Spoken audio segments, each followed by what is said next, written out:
Welcome to The Explainer. Today, we're taking a look at how crime has gone from a cozy country house whodunit to the sprawling, borderless chaos of cyberspace.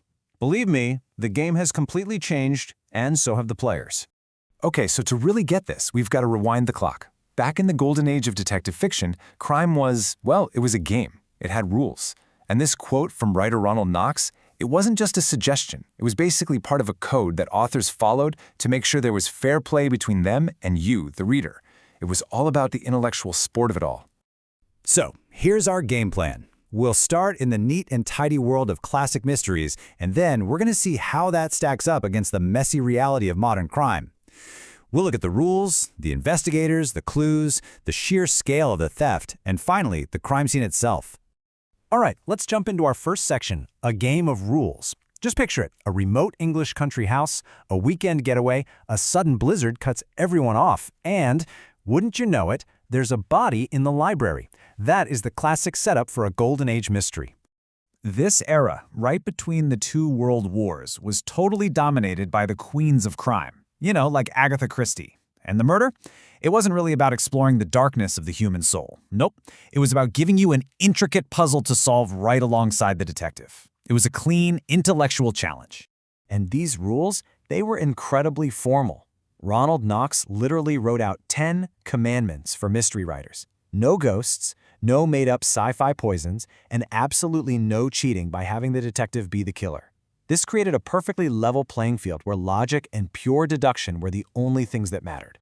So, if the crimes were these neat little puzzles, who was solving them? Well, the jump from the fictional detective to the real-life modern investigator, it's not just a jump, it's a leap into a whole different universe.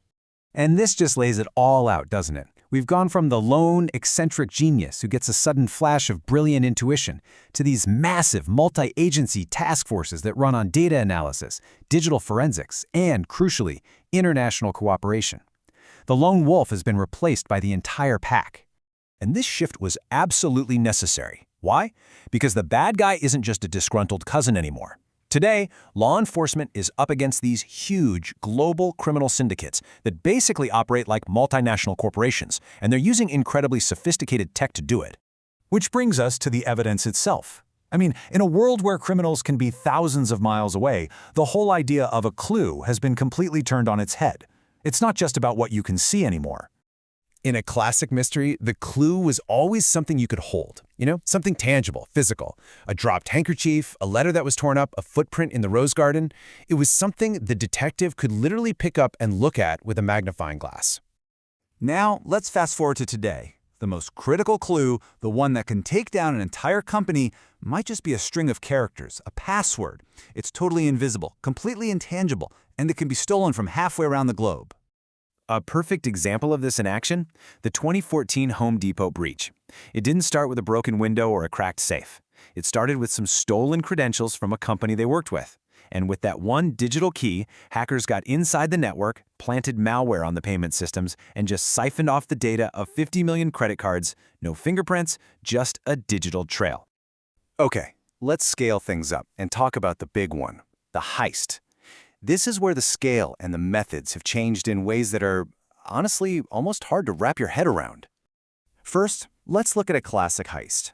The 2015 Hatton Garden job was straight out of a movie. You had a gang of elderly thieves who the press nicknamed the Diamond Weezers, using a massive industrial drill to bore right through a concrete vault wall. It was all about physical audacity and old-school engineering. But then, you look at the numbers.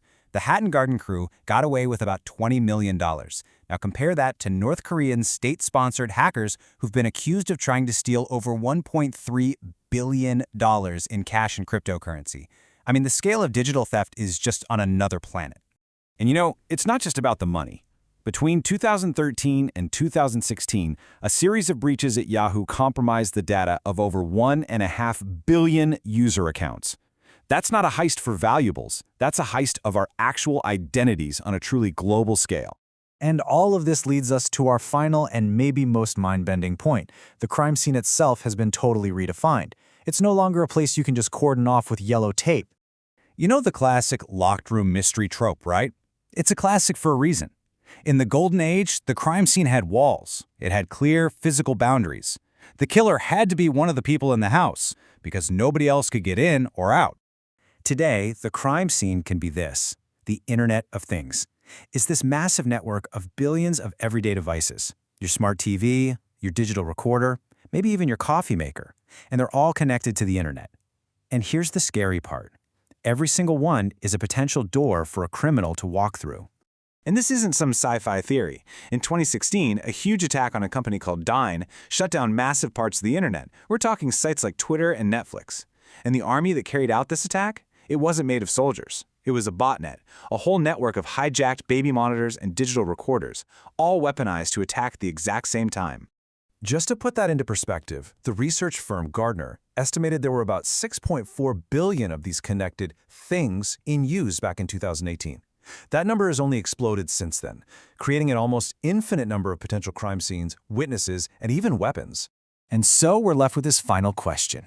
You know, the country house mystery was always a little comforting, because the brilliant detective always unmasked the killer in the final chapter.